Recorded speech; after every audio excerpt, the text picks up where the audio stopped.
Good day, everyone. We are Group KEC. Here are the group members. I'm Cassandra. I'm Eunice. And I'm Katie. Today, we are going to do an experiment in science all about heat transfer. The objectives of this experiment is to show how all three of the heat transfer works: conduction, convection, and radiation. Here are the materials: marshmallow, roasting sticks, and stove. The procedures are: first, you need to pierce the marshmallows on the roasting stick.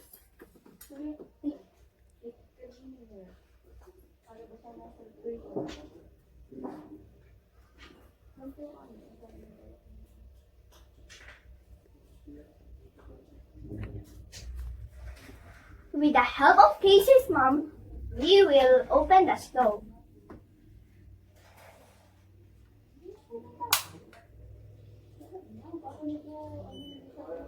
Then, put the mallows on the fire and wait until it's burnt.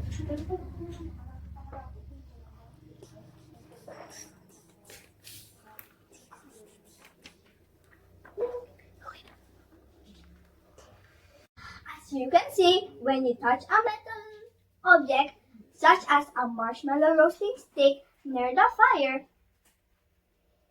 the heat from the fire transfers to the stick through conduction. The metal conducts the heat from the hot part of the stick to the cooler part.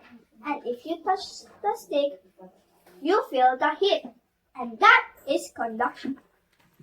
The hot air around the fire rises due to convection. The theory behind this is because the hot air is less dense and rises, and then the cooler air moves in and replaces it, and creates a convection current at the surrounding atmosphere.